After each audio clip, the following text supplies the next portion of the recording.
Hello बच्चों, welcome back to the physics tree. आज हम लोग बात कर रहे हैं गॉस लॉ की। ओके, तो गॉस लॉ आप सबने सुना होगा। गॉस लॉ इलेक्ट्रोस्टैट्स में बहुत ही इंपॉर्टेंट कॉन्सेप्ट है। आपने एक क्वेश्चन भी देखा होगा शायद कि कई सारे क्यूब्स रखे हैं। पहले क्यूब के सेंटर पे चार्ज रखा है, दूसरे क्यूब के कॉर्नर पे चार्ज रखा है, तीसरे क्यूब के साइड पे चार्ज रखा है और चौथे क्यूब के फेस चार्ज रखा है। और इन चार्जेस की वजह से इन क्यूब्स के through magnetic electric flux calculate करवाते हैं। तो इस तरह के क्वेश्चंस को समझने के लिए हमको क्या कंसेप्ट पढ़ना जरूरी है? Gauss law. तो आज शुरू करते हुए गॉस लॉ के बारे में, पहले इसको मैं हटा देता हूं। पहले तो मैं गॉस लॉ के बारे में आपको बताना चाहूंगा कि गॉस लॉ सीखने के लिए बस दो चीजें आपको चाहिए। पहली तो ये कि फाई से रिप्रेजेंट करते हैं और इसको बोलते हैं इलेक्ट्रिक फ्लक्स। तो पहली चीज जो आपको समझ में आनी चाहिए कि इलेक्ट्रिक फ्लक्स क्या होता है, ये क्या होता है। तो इलेक्ट्रिक फ्लक्स कुछ लोगों को शायद पता होगा, it is equal to number of electric field lines passing through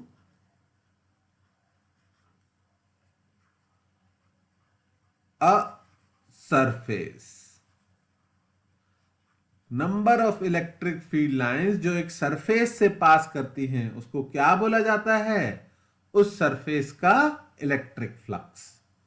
तो ये कैसे होता है? बड़ी सिंपल सी बात है। मान लो आपने यहां पर कुछ पॉजिटिव चार्जेस रख दिए, यहां पर कुछ पॉजिटिव चार्जेस रख दिया आपने लाइन से।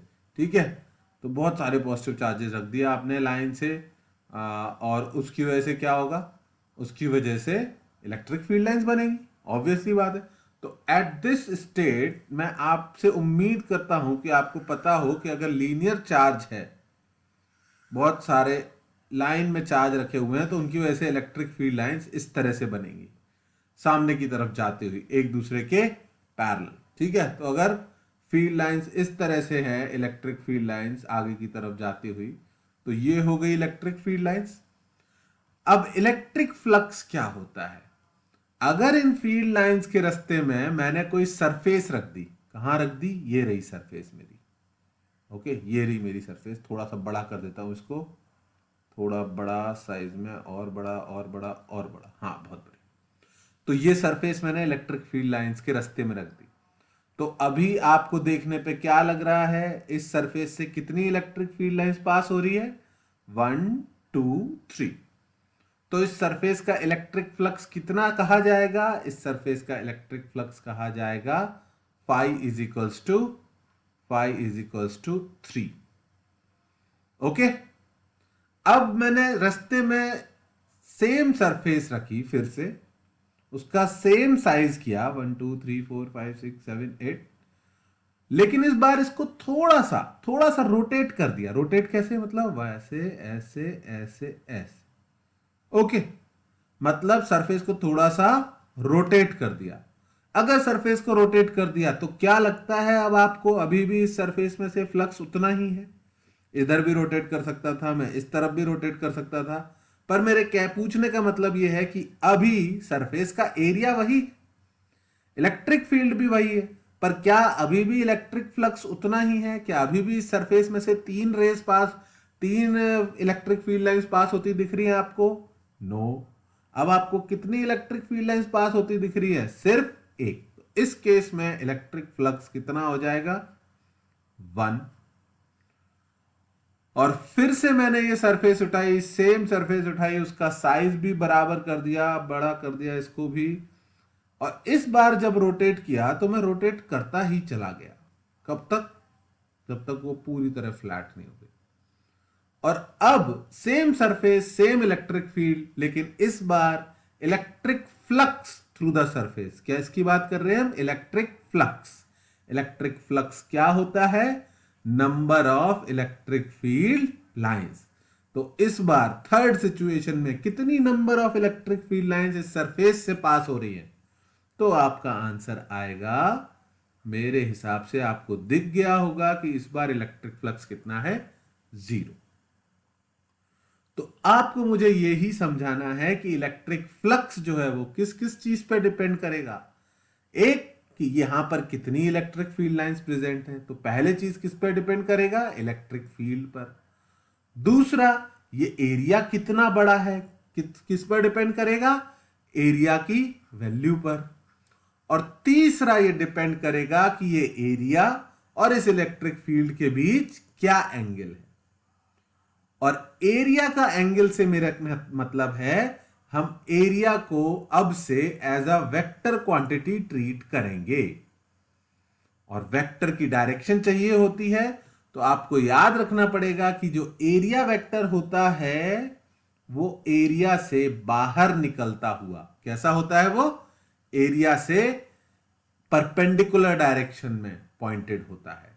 मतलब इस वाली सरफेस का एरिया ऐसे एंगल पर है, इस वाली सरफेस का एरिया वेक्टर ऊपर की तरफ है, और फर्स्ट सरफेस का एरिया वेक्टर आगे की तरफ है, इस तरह से।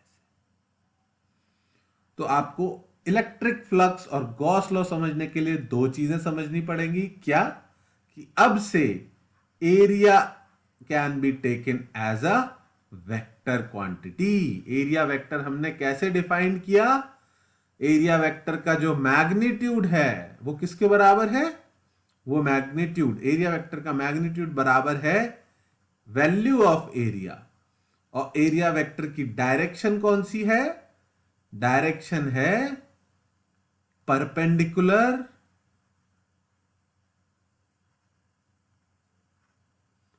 To the plane of area. समझ में आई बात। एरिया वेक्टर कैसे डिफाइन किया है हमने, तीनों में मैंने एरिया वेक्टर बनाया है, इसका एरिया वेक्टर, इसका एरिया वेक्टर, और पहले वाले का भी एरिया वेक्टर। और तीनों का एरिया वेक्टर हमने कैसा बनाया है, एरिया के खुद के perpendicular. Is this clear to you guys, क्या पूरी तरह समझ में आ गई बात। एरिया वेक्टर कैसा होता है, एरिया के परपेंडिकुलर होता है, उसका मैग्नीट्यूड कितना होता है, एरिया की वैल्यू के बराबर, एरिया की जो भी वैल्यू है, और उसकी डायरेक्शन कौन सी होती है, perpendicular to the plane of the area. Is that clear, ठीक है। और अगर आपको एरिया वेक्टर की बात समझ में आ जाए तो फिर हम इलेक्ट्रिक फ्लक्स का एक बहुत आसान सा फॉर्मूला निकाल लेंगे। वो ये होगा कि पहले इसका स्क्रीनशॉट ले लो, इसका स्क्रीनशॉट ले लिया आपने, ठीक है, इसका स्क्रीनशॉट ले लिया। तो अब समझो इस बात को, मैं इसको हटा रहा हूं, मैं एक इजी सा फॉर्मूला बना रहा हूं आपके लिए इलेक्ट्रिक फ्लक्स का। और वो ये कि electric flux mathematically is defined as, electric flux mathematically is defined as dot product of electric field and area vector. Dot product of electric field and area vector कितना हो जाएगा, electric field into area into cos theta. ये theta किसके बीच का angle है, ये theta is the angle between electric field vector and area vector. Okay, तो अब इधर देखो पहले ध्यान से, पहले केस में थीटा की वैल्यू कितनी आएगी, पहले केस में थीटा की वैल्यू आएगी 0 डिग्री, क्योंकि इलेक्ट्रिक फील्ड भी आगे की तरफ है और एरिया वेक्टर भी आगे की तरफ है। तो पहले केस में थीटा की वैल्यू 0 आएगी। तो पहले केस में फ्लक्स की वैल्यू कितनी आएगी, E इंटू ए इंटू कॉस 0। इसकी वैल्यू cos 0 कितना होता है 1, तो आया E इंटू ए।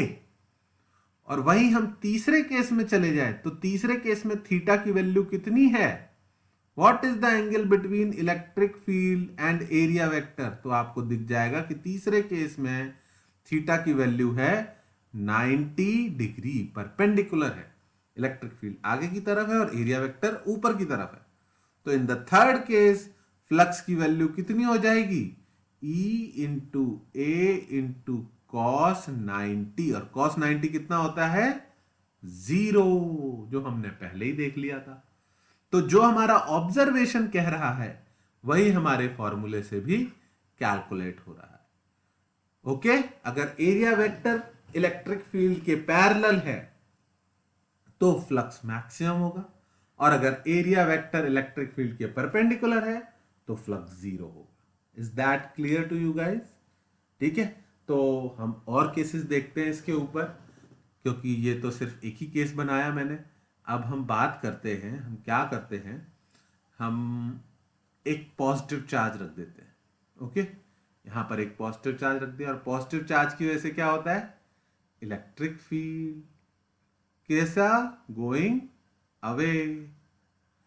ओके, हर डायरेक्शन में पॉजिटिव चार्ज की वजह से electric field going away directed होता है, इस तरह से। ओके, और अब मैंने क्या किया, इस पॉजिटिव चार्ज के आसपास एक रिंग रख दी। चलो, ये रही एक रिंग। ओके, और अब इस रिंग में से आपसे पूछा जाए कि बताइए, एक रिंग यहां पे रखी है और दूसरी रिंग यहां पर रखी है, थोड़ा डिस्टेंस पर, इनमें से किस में इलेक्ट्रिक फ्लक्स ज्यादा होगा? थ्योरेटिकल क्वेश्चन पूछ लिया मैंने कि इनमें से किस रिंग में इलेक्ट्रिक फ्लक्स ज्यादा होगा। तो आपको कैसे सोचना है कि ये जो पॉजिटिव चार्ज है, इससे इलेक्ट्रिक फील्ड लाइंस हर डायरेक्शन में जा रही है, ऐसे। तो कुछ इलेक्ट्रिक फील्ड लाइंस किधर से पास कर रही होंगी, इस रिंग में से पास कर रही होंगी।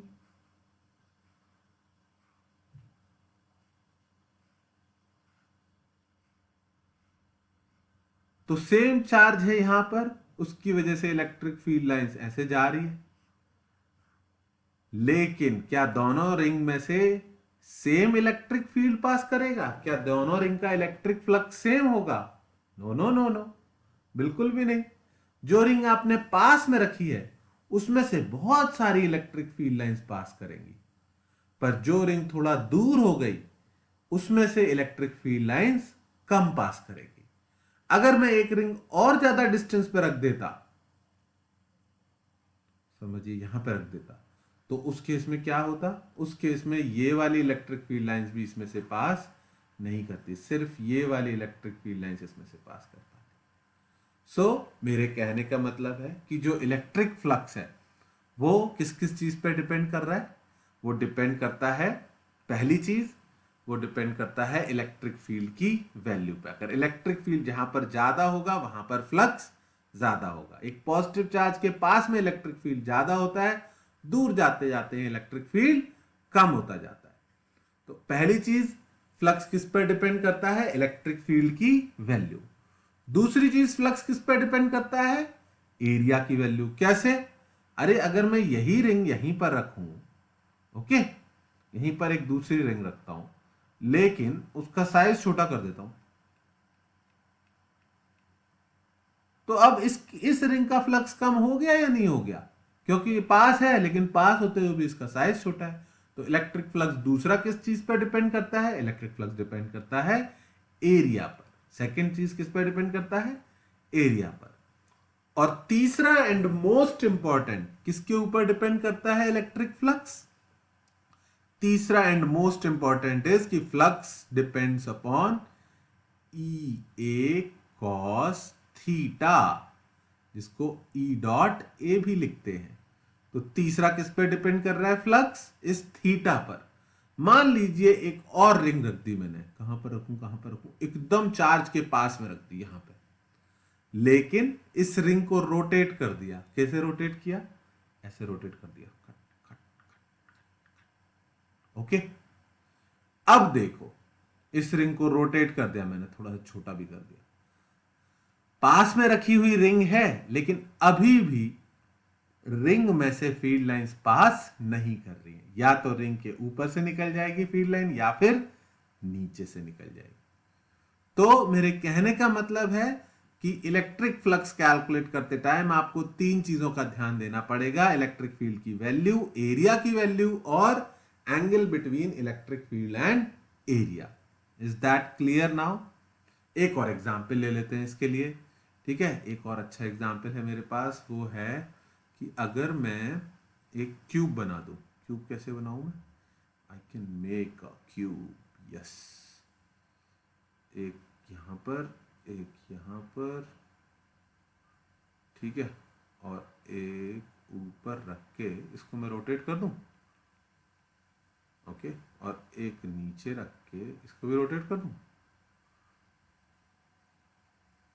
तो ये क्यूब बना लिया मैंने। आगे पीछे से बंद नहीं कर रहा मैं इसको, आगे पीछे से बंद कर दूंगा तो दिखना बंद हो जाएगा इसके अंदर। ओके, तो ये क्यूब बना लिया मैंने। ठीक है, अब इस क्यूब के अंदर मैंने एक पॉजिटिव चार्ज रख दिया, तो इस पॉजिटिव चार्ज का इलेक्ट्रिक फील्ड कैसा होगा? ऐसा ऐसा ऐसा ऐसा ऐसा ऐसा ऐसा ऐसा। तो इस क्यूब का जब क्लोज्ड सरफेस होगी, ठीक है, इलेक्ट्रिक फ्लक्स के लिए बात कर रहे हैं हम, किसकी बात कर रहे हैं? Electric flux. ठीक है, तो इलेक्ट्रिक फ्लक्स जब किसी सरफेस में से कैसा है? आउटवर्ड, तो उसको इलेक्ट्रिक फ्लक्स को हम कैसा बोलेंगे? Positive flux. क्यों? क्योंकि आउटवर्ड फ्लक्स किसके थ्रू कौन प्रोड्यूस करेगा? Positive charge.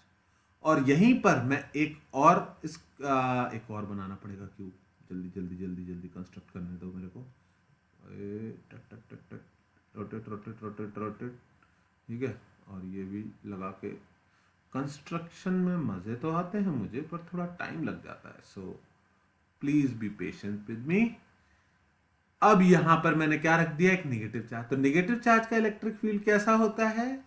Directed toward the charge, directed toward the charge. तो इस केस में अब इलेक्ट्रिक फ्लक्स इस क्यूब का कैसा होगा? Going into the cube. Okay, तो जब किसी सरफेस से इलेक्ट्रिक फ्लक्स बाहर निकल रहा हो तो उसको कैसा लेंगे?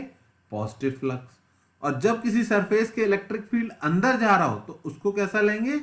उसको लेंगे नेगेटिव फ्लक्स। ओके, तो नेगेटिव पॉजिटिव फ्लक्स में कैसे डिसाइड करते हैं कि वो किसी सरफेस के बाहर आ रहा है या किसी सरफेस के अंदर जा रहा है? Is that clear? Last part, electric flux का पॉजिटिव नेगेटिव बता दिया मैंने, फॉर्मूला भी बता दिया। फॉर्मूला क्या बताया? ई डॉट ए या ई ए कॉस थीटा। तो क्या आपको इलेक्ट्रिक फ्लक्स दिखने लग गया? आप अगर कोई चार्ज पार्टिकल रखोगे तो उसकी वजह से इलेक्ट्रिक फ्लक्स किसी भी सरफेस के थ्रू कुछ वैल्यू आएगी।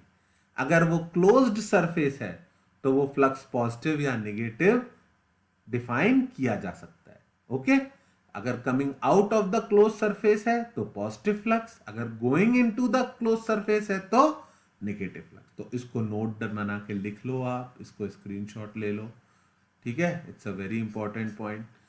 ठीक है, तो इलेक्ट्रिक फ्लक्स का फॉर्मूला हो गया और इलेक्ट्रिक फ्लक्स का पॉजिटिव नेगेटिव भी बता दिया मैंने। अब आती है सबसे इंपॉर्टेंट थिंग कि भाई हमको इलेक्ट्रिक फ्लक्स कैलकुलेट करना आ गया, लेकिन इसका फायदा क्या हुआ? इससे हम करेंगे क्या? अब हम किसी भी सरफेस का इलेक्ट्रिक फ्लक्स कैलकुलेट कर सकते हैं, बट उसका यूज क्या है? तो उसका यूज जो है वो गॉस लॉ से आता है। ठीक है, तो वो मैं समझाता हूं कि पहले तो ये बात करते हैं कि गॉस लॉ था क्या। ठीक है, तो पहले तो गॉस लॉ की अभी तक मैंने डेफिनेशन बताई नहीं है। अभी तक मैंने क्या बताया कि इलेक्ट्रिक फ्लक्स क्या होता है। ठीक है, गॉस लॉ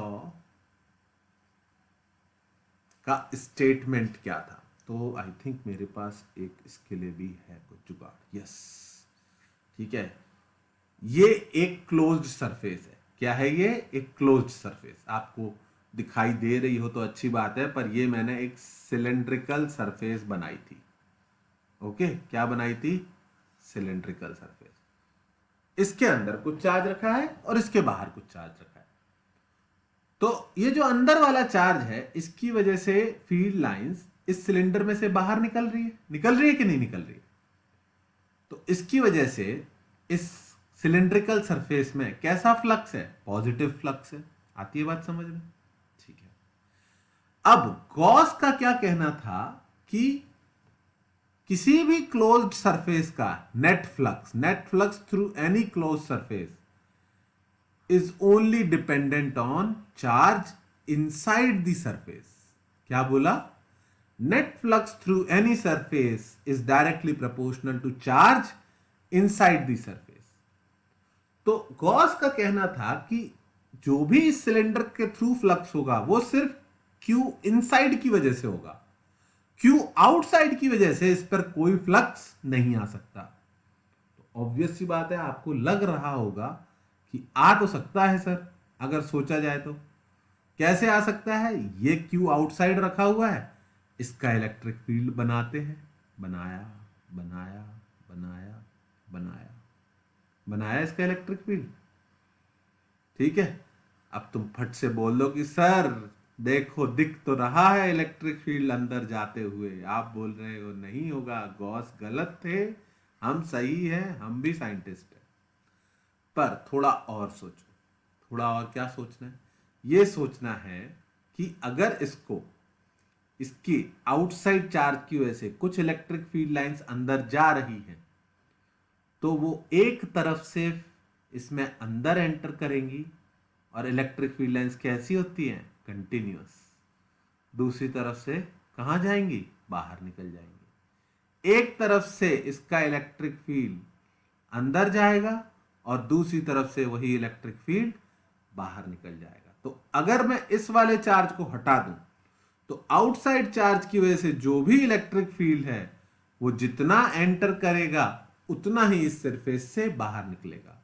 तो एक तरफ उसका नेगेटिव फ्लक्स होगा और दूसरी तरफ उसका पॉजिटिव फ्लक्स होगा। बाहर वाले चार्ज की वजह से नेट फ्लक्स कितना रहेगा? जीरो। तो गॉस सही थे, तुम गलत हो। ऑफ कोर्स तुम गलत हो, गॉस सही थे। समझ में आया? सिंपल सी बात है। चार्ज फ्लक्स, नेट फ्लक्स किस पर डिपेंड करता है? चार्ज इनसाइड पर। इतना सही था गॉस लॉ, कितना सिंपल है। तो नेट फ्लक्स, उन्होंने बोला कि प्रोपोर्शनलिटी का साइन हटाएंगे तो एक कांस्टेंट आता है। वो कांस्टेंट भी बड़ा अच्छा आया, वो कांस्टेंट आया 1/ε0। तो net flux through a close surface is equal to charge inside by epsilon. तो तुम पूछोगे कि सर इसका क्या फायदा हुआ? अब हम क्या कैलकुलेट कर सकते हैं? किसी भी क्लोज्ड सरफेस से। कौन सी सरफेस से? Closed surface. क्लोज्ड सरफेस, किसी भी क्लोज सरफेस के थ्रू हम फ्लक्स, इलेक्ट्रिक फ्लक्स कैलकुलेट कर सकते हैं। इसका क्या एडवांटेज होगा? इसका भी एडवांटेज है। इसका एडवांटेज ये है कि हम अगली क्लास में, अगली वीडियो में कैलकुलेट कर पाएंगे electric field due to a conducting charge and non conducting charge sphere. वो होता है ना कि हर चीज का एक रीजन होता है कि सर पहले आपने इलेक्ट्रिक फ्लक्स पढ़ाया हमको, फिर आपने उसके ऊपर बेस्ड गॉस लॉ पढ़ाया, फिर गॉस लॉ का स्टेटमेंट आया और गॉस लॉ का फॉर्मूला आया। लेकिन इसका काम क्या आया? इसका काम हम तब सीखेंगे जब आपको ये चीज समझ में आ जाएगी। अभी आपने इसका स्क्रीनशॉट लो, फटाफट नोट्स लिखो, लिखना है तो लो, नहीं लिखो नहीं तो स्क्रीनशॉट लो। ठीक है, अभी के लिए आपको बस इतनी चीज क्लियर हो जानी चाहिए, इतनी सी चीज क्लियर हो जानी चाहिए कि अगर एक क्लोज्ड सरफेस है, लेट्स से ये स्फीयर है, ठीक है, कुछ चार्जेस इसके अंदर रखे हैं, एक पॉजिटिव यहां रखा है, एक पॉजिटिव यहां रखा है, एक नेगेटिव यहां रखा है, और कुछ चार्जेस इसके बाहर रखे हैं, एक पॉजिटिव यहां रखा है, एक नेगेटिव यहां रखा है, एक पॉजिटिव यहां रखा है, एक और नेगेटिव ये ले। चलो, तो सर आप पॉजिटिव को फेवर करते हो? नहीं, ऐसा कुछ नहीं। ठीक है, तो से ये Q1 है, ये Q2 है, ये -Q3 है, ओके, ये -Q4 है, ये +Q5 है, ये -Q6 है, ये +Q7 है। तो आपसे कोई पूछे कि इस क्लोज सरफेस का इलेक्ट्रिक फ्लक्स कितना हुआ, तो आपको एक सेकंड भी नहीं सोचना है। क्या करना है? Net flux through a close surface Q1/ε0। Qin कितना है? Q1 plus Q2 minus Q3 divided by epsilon. और तभी आपके दिमाग में घंटी आई कि अरे इसकी वजह से भी तो फ्लक्स हो सकता था। हो सकता था ना, इससे फील्ड लाइंस ऐसे आ रही थी, उन फील्ड लाइन को कंटिन्यूसली बनाते रहना और आप देखोगे कि इसकी वजह से जो भी फील्ड लाइंस आई थी वो जितना एंटर करेगी उतना ही बाहर निकल जाएगी। तो आउटसाइड चार्जेस की वजह से कोई फ्लक्स नहीं लेना है। आई बात समझ में या नहीं? ठीक है, बहुत सिंपल सी बात बताई मैंने, बहुत सिंपल सी एप्लीकेशन बताई। तो ये आपको पहला एग्जांपल दे दिया मैंने गॉस लॉ का। एक चार्ज, एक स्फेरिकल सरफेस है, दो चार्ज अंदर है, तीन चार्ज अंदर है, चार चार्ज बाहर है। इसका net electric flux through the surface कितना होगा? तो आंसर कितना आया? Q1 plus Q2 minus Q3 by epsilon not. इसको भी लिख लो। ठीक है, बहुत लंबी वीडियो हो गई है। अब मैं नेक्स्ट वीडियो में आपको क्या बताऊंगा? मैं बताऊंगा कि गॉस लॉ का एप्लीकेशन क्या है। ये क्वेश्चन तो देख के लगता है कि सर आपने गॉस लॉ पर ही क्वेश्चन बना दिया वही पूछने के लिए। नहीं, इसका कुछ प्रैक्टिकल एप्लीकेशन है, इसीलिए आपको सिखा रहे हैं। ओके, तो पेशेंटली वीडियो देखो, इसको स्क्रीनशॉट लेके रख लेना या फिर नोट्स में लिख लेना, और नेक्स्ट क्लास में, नेक्स्ट वीडियो में मैं गॉस लॉ की एप्लीकेशन आपको समझाऊंगा। Okay, bye bye, take care.